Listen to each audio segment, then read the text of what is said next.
Hello everyone, this is Sakshi Vaishnoi and welcome to Magnet Brains, एक ऐसा channel जहां पर आपको मिलते हैं 4 to 12th क्लास तक के सारे सब्जेक्ट्स के वीडियोस बिल्कुल free of cost.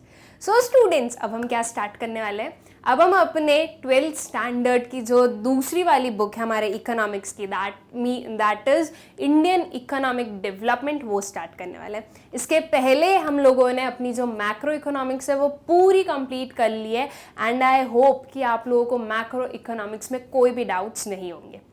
Macro economics के बारे में मैं आप लोगों को एक और इन्फॉर्मेशन ये दे दूं स्टूडेंट्स की, उसमें जो हमारे सारे चैप्टर्स हैं टोटल, अगर एनसीईआरटी के अकॉर्डिंग मैं बताऊं तो 6 चैप्टर्स हैं उसमें। तो उन 6 चैप्टर्स पर मैं आप लोगों के लिए एक 1 शॉट वीडियो बनाऊंगी, मतलब कि हर एक चैप्टर का एक एक होगा, तो टोटल 6 1 शॉट वीडियोज आएंगे हमारे।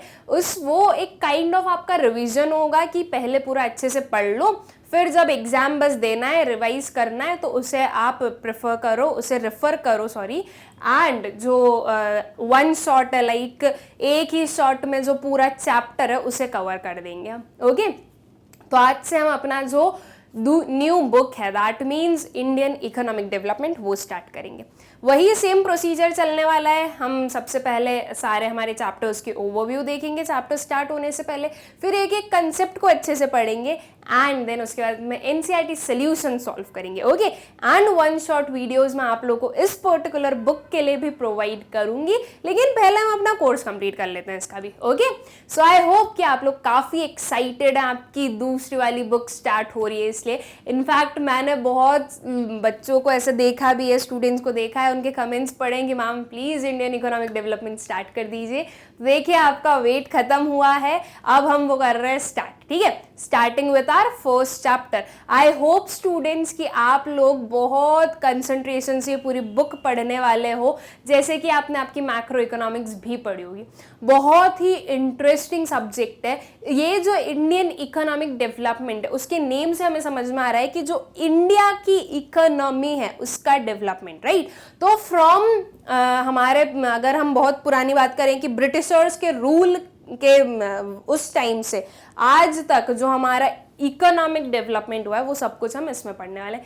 क्या क्या पॉलिसीज फ्रेम हुई थी, कैसे जो है न्यू चीज़ें आई थी हमारी कंट्री में, ब्रिटिशर्स आए थे तो उसके कारण हमारी कंट्री पर क्या इफेक्ट हुआ था, सब कुछ पढ़ेंगे, बहुत डिटेल में पढ़ेंगे। तो ये एक काइंड ऑफ क्या हो गया, आपका इकोनॉमिक्स का क्या हो गया, हिस्ट्री हो गई, राइट। कि इकोनॉमिक्स में स्टार्टिंग से क्या हुआ, फिर वो कैसे चेंज हुई, फिर वो कैसे चेंज हुई, फिर वो कैसे चेंज हुई। तो ये आपको इकोनॉमिक्स की हम हिस्ट्री पढ़ाने वाले हैं एंड आई होप कि आप लोगों को मज़ा भी आने वाला है।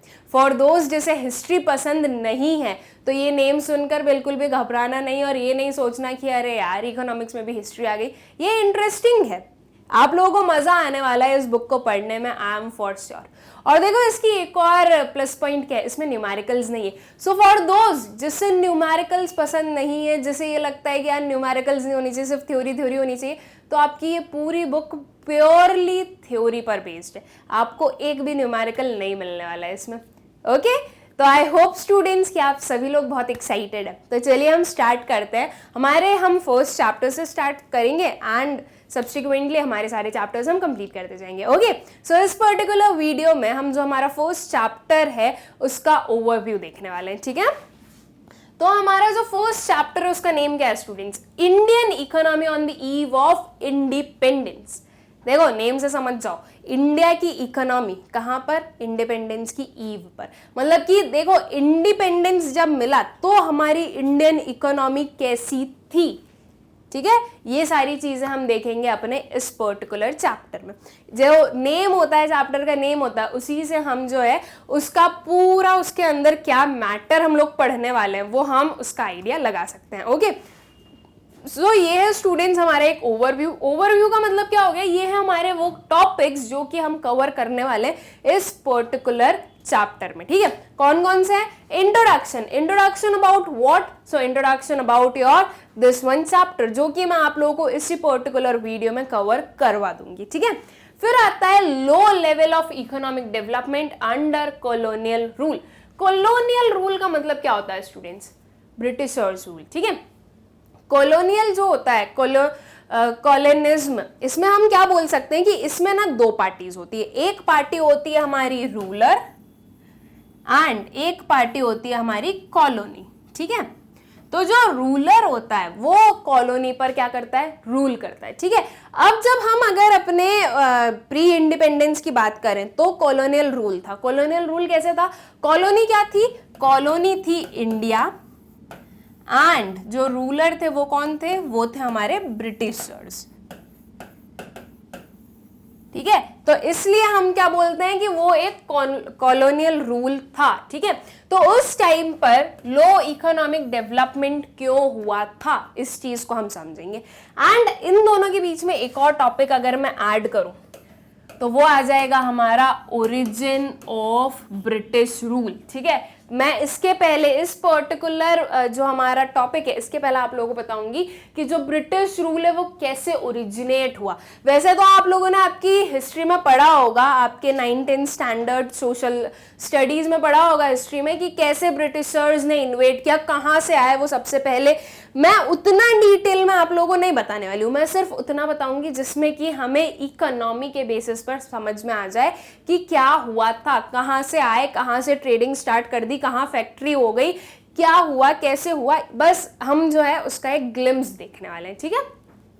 फिर आता है एग्रीकल्चर सेक्टर। अब ये जो पर्टिकुलर हम लोग सारे सेक्टर्स देखने वाले हैं, ये हम देखेंगे कि हमारे ब्रिटिश रूल के अंडर ये सारे सेक्टर्स जो हैं वो कैसे वर्क किए थे, उनमें उनकी जो कंडीशन थी वो कैसे थी, ठीक है। मतलब कि अगर मैं एग्रीकल्चर सेक्टर की बात कर रही हूँ under our chapter Indian economy on the eve of independence, तो मैं किस पर्टिकुलर टाइम की बात कर रही हूँ, मैं इस पर्टिकुलर टाइम की बात कर रही हूँ, ठीक है। इंडिपेंडेंस के ईव पर, या फिर मैं बोल दूं कि इंडिपेंडेंस के पहले जो हमारा एग्रीकल्चर सेक्टर था वो कैसा था, इंडस्ट्रियल सेक्टर कैसा था, फॉरेन ट्रेड कैसा था। देखो इन सबको हम डिटेल में तो हम पढ़ेंगे ही, यहाँ पर हम क्या देख रहे हैं, सिर्फ ओवरव्यू देख रहे हैं, इसलिए मैं इसमें डिटेल में आप लोगों को कुछ भी नहीं बता रही हूँ। इनफैक्ट इसमें मुझे आई डोंट थिंक कि कुछ एक्सप्लेन करने की भी जरूरत है, बिकॉज सिंपल ये नेम्स है। एग्रीकल्चर तो एग्रीकल्चर आप लोगों को पता है, इंडस्ट्रियल सेक्टर जो इंडस्ट्रियल बेस था, जो इंडस्ट्रीज थी वो पहले कैसी थी, ब्रिटिशर्स के आने से कैसी हुई और क्या क्या चेंजेस आए हैं, ये सब कुछ जो है वो हम इसमें देखेंगे, ठीक है। फॉरेन ट्रेड, फॉरेन ट्रेड क्या होता है कि आपकी जो कंट्री है वो किसी भी एक फॉरेन कंट्री के साथ में जो हमारे गुड्स एंड सर्विसेज हैं उन्हें एक्सचेंज कर रही है, राइट। तो वो होता है हमारा फॉरेन ट्रेड, कि आपकी जो ट्रेडिंग है वो कहाँ चल रही है, फॉरेन के साथ में। तो फॉरेन ट्रेड कैसा था और कैसा हुआ वो हम देखेंगे। Then demographic condition, occupational structure, ठीक है। डेमोग्राफिक कंडीशन कि आपकी जो पॉलिटिकल स्टेट है वो कैसी थी, फिर ब्रिटिशर्स के आने के कारण कैसी हो गई, okay. Occupational structure, occupational structure का मतलब क्या हो गया कि जो ऑक्यूपेशन है, ऑक्यूपेशन इट मींस व्हाट, काम करना, है ना। तो जो ऑक्यूपेशन है उसके क्या स्ट्रक्चर थे, क्या डिफरेंट सेक्टर्स थे जहां पर जो है ऑक्यूपेशन मिलता था, किसे किस काइंड का ऑक्यूपेशन मिलता था वो हम देखेंगे। फिर कम्स इंफ्रास्ट्रक्चर। इंफ्रास्ट्रक्चर क्या होता है, देखो रोड्स हो गई, बिल्डिंग्स हो गई, रेलवेज हो गई, ये सब क्या है, ये हमारे इंफ्रास्ट्रक्चर। तो इंफ्रास्ट्रक्चर कैसा था, उसके बाद में जो ब्रिटिशर्स थे उन्होंने उसे कैसा बना दिया, ठीक है। फिर आता है positive contributions of British rule. देखो हमें पता है कि जो ब्रिटिश रूल था वो सही नहीं था, है ना, उसके कारण जो है हमारी इकोनॉमी पर बहुत इफेक्ट हुआ, जो यहाँ पर रहने वाले लोग हैं उन पर बहुत इफेक्ट हुआ। लेकिन ब्रिटिश रूल के कुछ ना कुछ पॉजिटिव कंट्रीब्यूशंस भी हैं, राइट, ये चीज हम भी मानते हैं। आज जो स्टूडेंट्स रोड है, तो रोड क्या किसी इंडियन ने पहले इन्वेंट की थी क्या, रोड कब इन्वेंट की गई या कब बनाई गई, जब ब्रिटिशर्स आए तो उन्होंने उनकी खुद की फैसिलिटीज के लिए जो है रोड का कंस्ट्रक्शन किया, और अब देखो वो जो रोड है वो हमारी नेसेसिटी बन चुकी है। तो इंफ्रा जो ये क्या था, ये एक काइंड ऑफ पॉजिटिव कंट्रीब्यूशन था कि उन्होंने जो है हमें आइडिया दिया कि अच्छा आप रोड बिल्ड करके और इजी कर सकते हो आपके ट्रेवलिंग को, राइट। तो ऐसे ही कुछ और भी जो है पॉजिटिव कंट्रीब्यूशंस हैं हमारे ब्रिटिश रूल के, तो वो हम देखेंगे कि वो क्या क्या है, ठीक है। फिर state of Indian economy on the eve of independence. फिर एट द एंड हम देखेंगे कि आपका जो इंडियन इकोनॉमी थी वो इंडिपेंडेंस के ईव पर कैसी थी, इट मीन्स किस पर्टिकुलर स्टेट में, किस पर्टिकुलर कंडीशन में जो है ब्रिटिशर्स हमारे इंडिया को छोड़ कर गए थे। तो वो जो कंडीशन है वो हम समझेंगे अपने इस लास्ट वाले टॉपिक में। एंड देन क्या पढ़ेंगे इसके बाद में, एनसीईआरटी सॉल्यूशंस। ठीक है, तो ये कुछ हमारे टॉपिक्स हैं स्टूडेंट्स, कुछ ब्रॉड टॉपिक्स हैं जो कि हम इस पर्टिकुलर चैप्टर में पढ़ने वाले हैं। ओके, आई होप कि ये जो ओवरव्यू है वो आप लोगों को क्लियर होगा। नाउ स्टूडेंट, जो हमारा ये पर्टिकुलर चैप्टर है इसमें हम क्या देखेंगे, इसमें हम देखेंगे the state of India's economy prior to the country's independence. Right, देखो जो सारे ओवरव्यू मैंने बताया उसमें मैंने हर एक चीज में आप लोगों को क्या बताया कि हम ये जो सारे सेक्टर्स हैं, जो डिफरेंट टॉपिक्स हैं, वो हम किसके बेसिस पर देखने वाले हैं कि इंडिपेंडेंस के पहले कैसे थे। राइट, तो इस चैप्टर में हम वही पढ़ने वाले हैं कि जो इंडिया की इकोनॉमी है उसकी कंडीशन इंडिपेंडेंस के पहले कैसी थी। ठीक है, फिर form an idea of various considerations that shaped India's post-independence development strategy. Now अगर हम बिल्कुल obvious सी चीज अगर हम देखें तो आज की कंडीशन देख लो और प्री इंडिपेंडेंस की कंडीशन देख लो, बहुत चेंजेस है। राइट, अगर अभी की भी ना देखो, आज से कुछ आप 20, 25, 50 साल पहले की भी बात करो तो भी वो टाइम और जो प्री इंडिपेंडेंस टाइम था दोनों में बहुत चेंजेस थे। राइट, क्यों चेंजेस थे? बिकॉज देखो उस टाइम जो था हमें ब्रिटिशर्स के अकॉर्डिंग काम करना पड़ता था, एंड ब्रिटिशर्स जो थे वो हमारी कंट्री को डेवलप करने नहीं आए थे, वो क्या करने आए थे, उनकी खुद की कंट्री को डेवलप करने आए थे। राइट, तो वो हमारी कंट्री के जो रिसोर्सेस थे वो यूटिलाइज कर रहे थे, वो यूज कर रहे थे ताकि उनकी कंट्री का डेवलपमेंट हो। उन्हें कोई मतलब नहीं था इफ इंडिया की इकोनॉमी डिग्रेड हो रही हो तो। ठीक है, तो हम बिल्कुल बोल सकते हैं कि प्री इंडिपेंडेंस जो इंडियन इकोनॉमी की कंडीशन थी वो सही नहीं थी।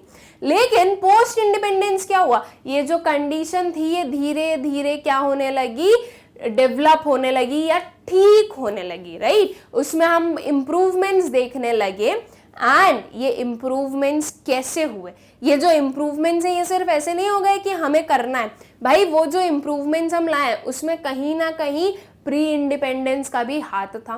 प्री इंडिपेंडेंस दैट मीन्स जो ब्रिटिशर्स थे वो हमारे जो लीडर्स थे उन्हें न्यू आइडियाज जो है वो देके गए थे। अब देके गए थे इन द सेंस ऐसा नहीं कि किसी ने आए और कोई भी एक लीडर को बोल दिया कि अच्छा आप ना ऐसे का ऐसा करवा लीजिएगा, ऐसा वाला नहीं।